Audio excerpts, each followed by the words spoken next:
All right. Let's get this out of the way first. The thoughts, views, and opinions expressed on Tailboard Talks Firefighter podcast are solely those of the speakers, guests, and host, and do not in any way represent the thoughts or views or opinions of any other employer, partnership, or sponsor. The material and information in this podcast is for general information purposes only and should be used at the listener's discretion. Here comes the intro. Skip forward 30 seconds if you want to get right to the episode. This is the Tailboard Talk podcast, the best health, wellness, and lifestyle resource for the fire service. We're using stories, lessons, and tips from the front lines to give a realistic view of what the job can do to us and how we can make it out alive. I'm Chris Morella, a firefighter since 03, medic since 05, full-time since 08, and promoted to lieutenant in 20. I'm also a personal trainer and strength coach, and I'm here to give you the best information and host the best discussions to make us capable and durable, both on the job and away from it. So grab a heater, steal some fancy creamer from first shift, and let's go chat. Fourth time here. That makes sense, fourth shift. Hey everybody, welcome back to the Tailboard Talks Firefighter podcast. I'm Chris from Fourth Shift Fitness and the Fourth Shift Firefighter. What? New name? Maybe soon, we'll see. Anyways, welcome back to the show. Welcome back to this week. This week we're talking about manliness. And interestingly enough, another term that I ended up... Anyways, I got into a conversation earlier in the week, and I put it on Instagram. I was at work, and one of the guys said, "Hey, what do you think about so-and-so?" And this person is a social media kind of name, not really a celebrity, but a motivational guy in the social media world. And I said, I don't know. I don't see too much about him. I don't follow him, but I know about kind of his deal, you know. And he goes, "Yeah, I really like some of the stuff he says, you know." And he started kind of summarizing what he said, and he was like, work harder. Stop feeling bad for yourself. Exercise every day. Get out of your head. Depression's not real. Be a winner. All those things, right? And I said, well, you had me and lost me. And he's like, why? I'm like, dude, you can't say depression isn't real. Like, some people have a chemical imbalance. Some people are affected by things. You can't just jumping jack away depression. It can help. Listen, I'm aware of, as anybody, there's studies out there that show that exercise can be a competitive form of treatment as medicine. I get that. But if you tell someone your depression isn't real, just go work out or work harder, which is even worse, that just sets them up for failure, right? So I'm gonna go on a small side tangent here, I guess. Especially in the fire service, we have people that work way too much for whatever reason, right? And if they're feeling depressed or whatever, and you're telling them to work harder, it's all in their head. Stop feeling bad for yourself, work harder.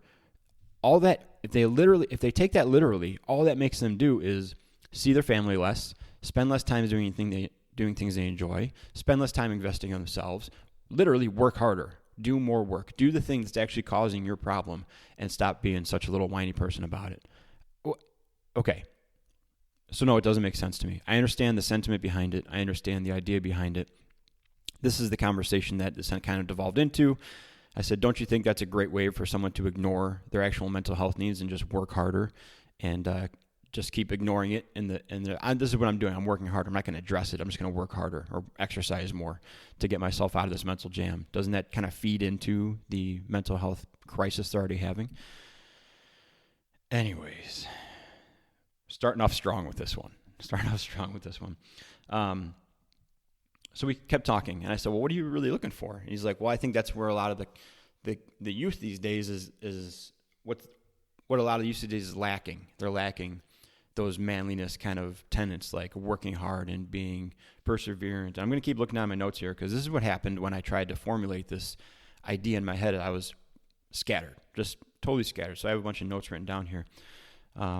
He was looking, people are lacking manliness, is what he said. They're lacking grit, perseverance, toughness, self-reliance. And I said, okay, I understand that. I said, there's definitely a point for motivation to factor into that and for lessons to be taught of that, of like, yeah, sometimes you really do need to put forth effort. Like, some things in this job and in life are going to be difficult. And yes, in those times, feeling bad for yourself or whining about it or whatever isn't the most productive thing. It may be consoling to yourself or soothing. That's fine, but you're going to have to just put in the work and get it done. I get that. So those are good lessons to teach, but they're lessons to teach and lessons to be learned. They're not things that are inherently part of a lot of people. We're going to get back to that thought later in the episode when I kind of wrap up and tell you if I think we're lacking manliness or not. But I took it to Instagram. I said, hey, is the fire service lacking manliness? And I got a lot of responses. You guys continue to show up, and I love it. All right, so I'm going to probably be out of order with these because there's a bunch of them. First one is, depends on how we define it. Are we lacking a generation raised to fix things and work hands-on? Yes. Okay, that feeds into part of it. Simple answer is yes, we're lacking manliness. Generational for sure. In a job of problem solving, what's the answer? Patience and vulnerability. This person listed a bunch of stuff here. Genuine passion, humility, honesty, altruism, masculinity, accountability, courage, honor, respect, patience, professionalism. Another person, simple answer is I don't think so. Society has changed what it means to be a man. Here's another one. No, this is a generational struggle. Generations define manliness differently. Another person, we have too much toxic masculinity and broness. Homies need to chill out. Now, here's the difference. This is where this starts to get blurred here. And I'm not playing word games. I don't ask questions on Instagram or in real life to trick. I shouldn't say that, not to trick people. I don't ask trick questions in the fact of like, oh, gotcha. You weren't listening. I fooled you. And this is something I learned when I was going into this topic was masculinity and manliness are two drastically different things. Completely different, but they get lumped together. So here we have an answer. We have too much toxic masculinity and broness, right? Another person just says yes. This one says, what's your definition of manliness? And I said, good question. That was my question too. In the sense of trades and knowing labor, yes, we are lacking it. We're lacking adults. This one says, but yes, men in the fire service complain and gossip more than high school girls. But yes, a lot of new guys are coming in not knowing how to get their hands dirty and do work. And this person says, that's juicy. I'll bite. Yes. A lot of answers. Okay, and there was one longer one I got on Instagram from one of my good buddies I chat with, but I'm going to talk about that one because it kind of sums up the way I feel too. So in hearing all these things, I had to be like, well, what am I asking? What is manliness? And I started feeling a little bit like Malcolm Gladwell because I was like, what is manliness? Let's have an interview on to talk about manliness. So I looked it up, okay? And Google tells me that manliness is the quality or state of being manly, as in having qualities such as strength or virility that are traditionally associated with a man. And has an example of it in a sentence here below that is really interesting. They'd been trained to identify emotional repression as the essence of manliness. Men who broke down or cried or admitted to feeling fear were sissies, weaklings, failures, not men. Are we lacking manliness? If we are, and we're taking manliness in that context, is it a bad thing? Okay, let's move on. There's also a website called The Art of Manliness. It was a book. It's a website. They sell things. It's pretty funny, but a very good source for this topic. This says, in fact, from the Art of Manliness website, in fact, the English word virtue comes from the Latin word virtus, which means manliness or masculine strength. The Romans believed that to be manly, a man had to cultivate virtues like courage, temperance, industry, and dutifulness.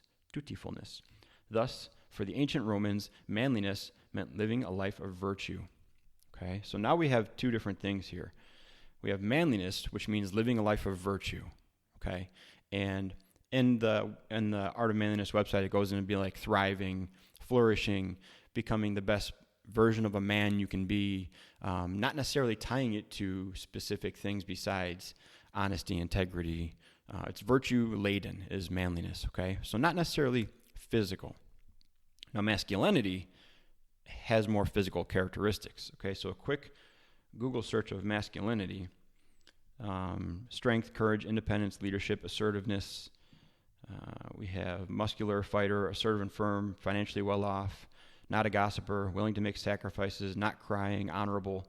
That's where we get into trouble, okay? So we have two different things here.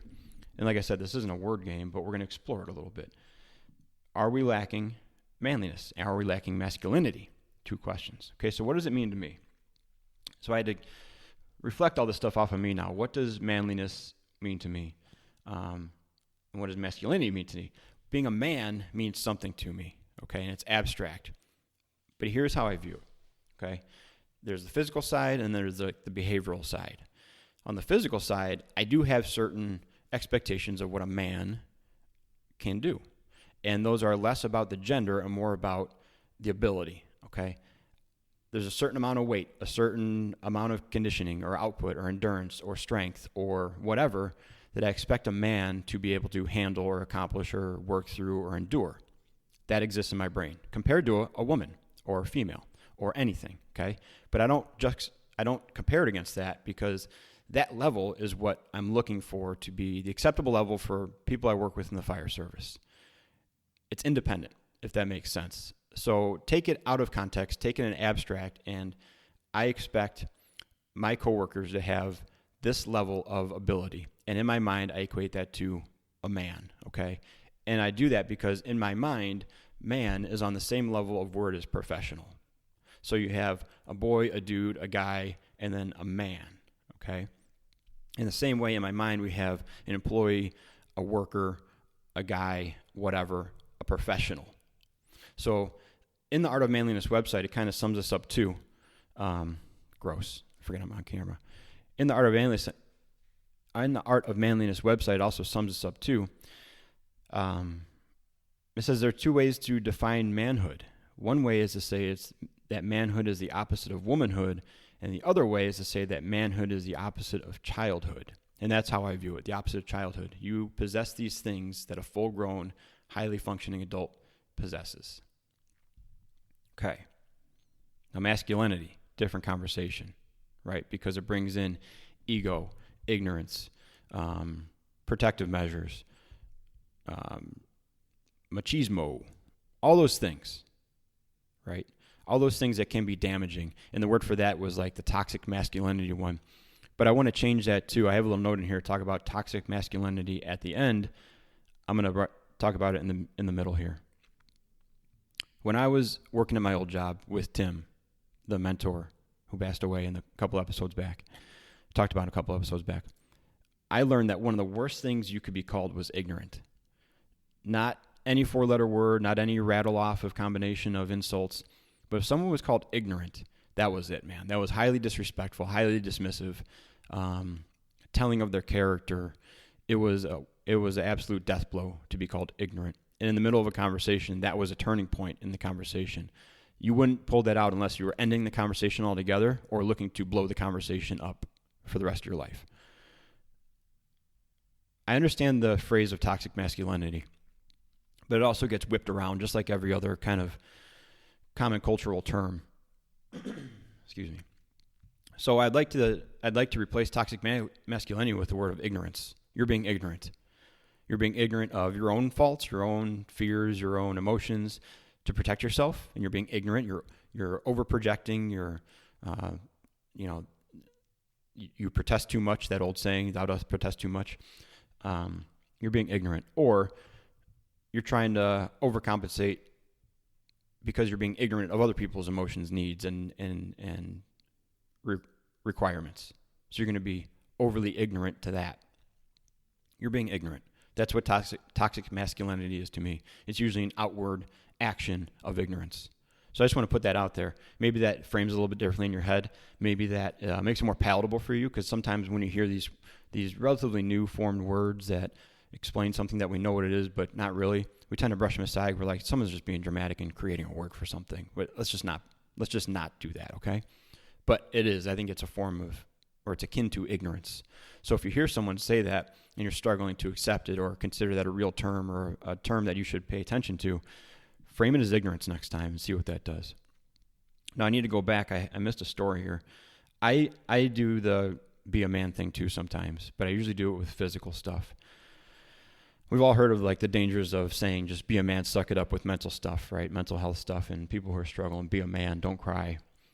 Different conversation, okay? I do think it's a valid thing though to say be a man in a tongue-in-cheek way, in a good contextual way, in kind of a supportive way when you're talking about physical stuff, right? We were testing hose the other day, and we use 4-inch supply line for our LDH. Talk about that later. I'm fine with it because it's lighter, which is the piece of the story, right? So we're testing it. There's a roll laid out on the ground, and they said, "Hey, can you help us get this 4-inch spare 4-inch hose back on the rack. And I said, yeah, fine. I said, here's what we're going to do. We're going to get a straight hydrant wrench, put it through the middle, or a short tanker bar, put it through the middle. You guys can carry it together, like one on each side, carrying it. Put it back on the rack. You can just kind of lift on the rack with the tanker bar. It'll be super easy. I said, why don't you just be a man and pick it up? Now it's heavy. I don't know how much it is exactly. I can probably look it up real quick. It's not light, right? Roll of 4-inch fire hose. Weight. It's not exactly light. 78 pounds. But it's also manageable. It's awkward, right? But at a certain point, you got to be like, okay, I'm a full-grown adult. That's a 78-pound weight. I can do this. That's what this says. That's what this is, 78 pounds. So I said, how about you just be a man and pick it up, right? A little bit insulting because I'm saying they're not a man. A little bit egging on, right? But also like, let's reframe this thing. We're not fragile. Some of us might have some damage to our armor and have to pay a little more attention. I get that. I'm not ignorant to that.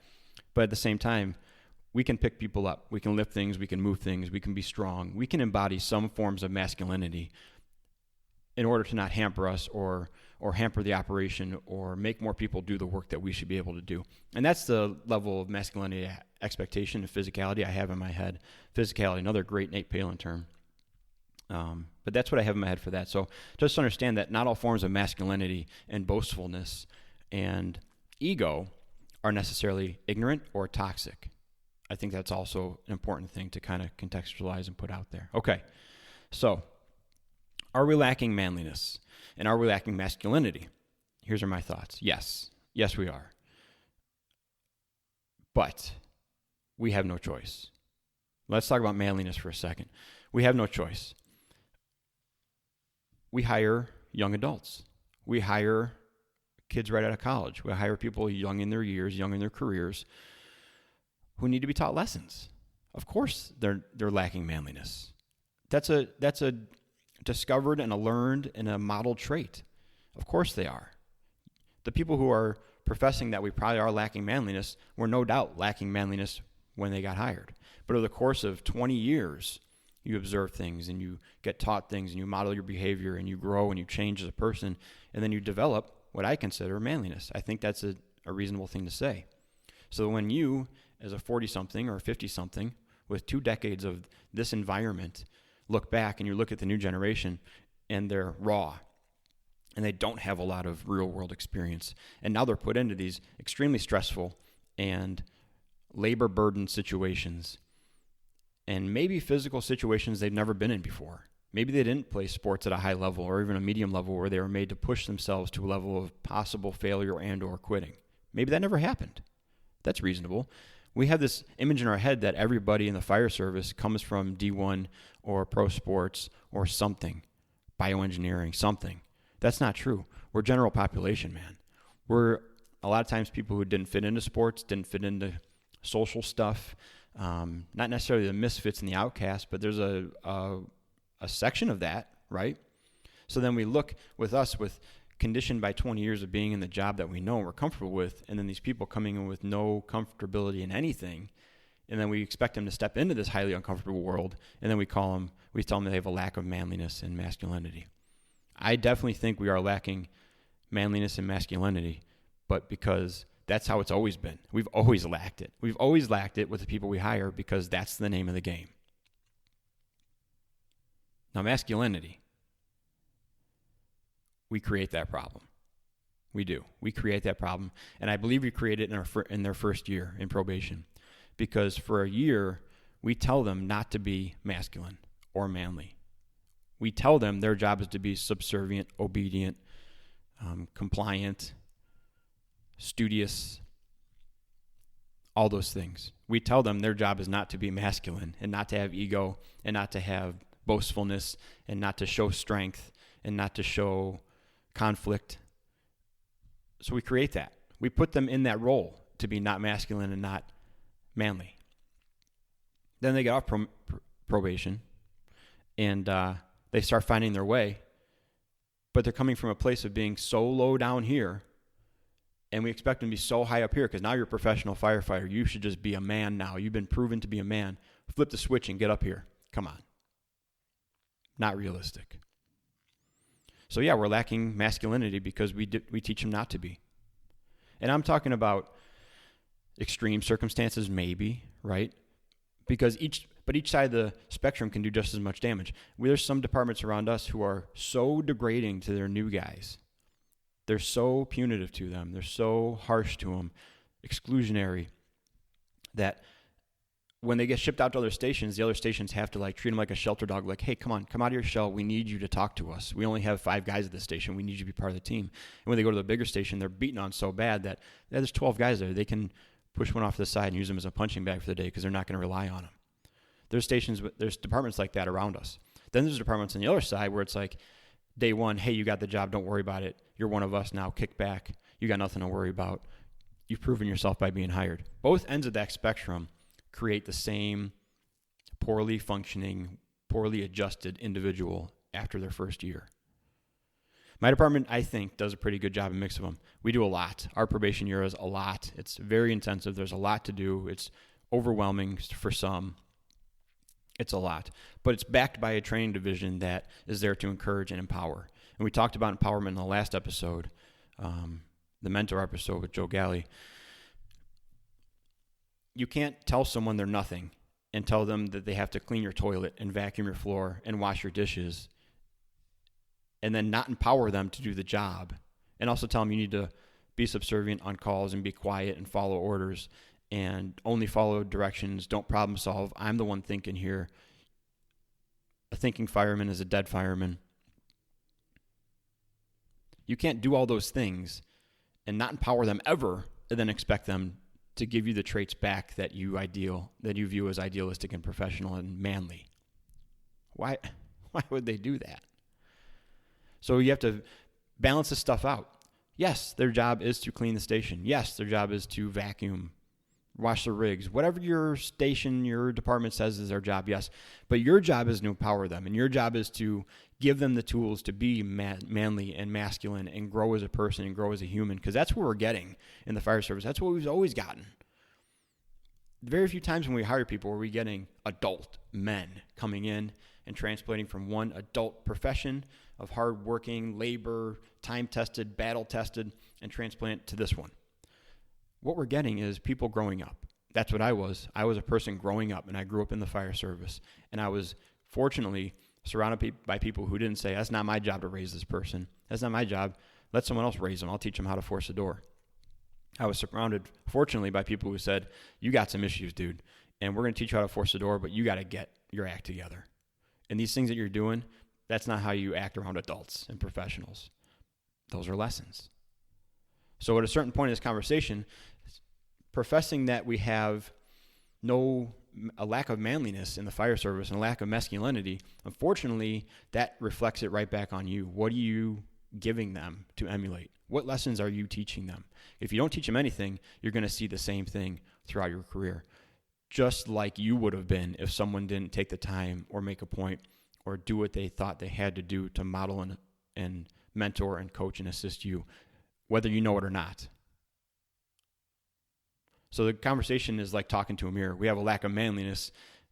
Understand that they're going to emulate and they're going to become what they see. So what does that mean for you, for the person saying it? I think that's good. I think I got through my notes.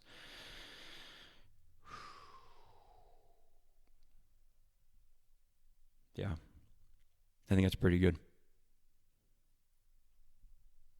All right. Sorry for the silence. I'm just looking through. I don't want to start back up again because I think that was good. I think that was acceptable. All right, guys, if you like the podcast, if you like the show, if you like whatever, if you like Joe Galley, ways to support the show. Rate it on the podcast platform you're listening to, rate it on Apple Podcasts or whatever. Like it on YouTube. Leave a comment. Start a conversation. I'm also on Threads. If you really feel froggy, you can go on the website or the show page that I post on social media, and there's a button that says Buy Me a Coffee. That's just a donation towards the show. It's just showing support, and I appreciate that dearly. It lets me buy coffee for my guests and bribe my guests, and also upgrade equipment from time to time, rent the studio when I'm in there. So it's very much appreciated. Thank you if you donate to the show. And that's it. I hope you guys dig it. Let's all keep working towards being more capable and durable, both on shift and away from it. And be a 4-shifter. We'll talk to you soon.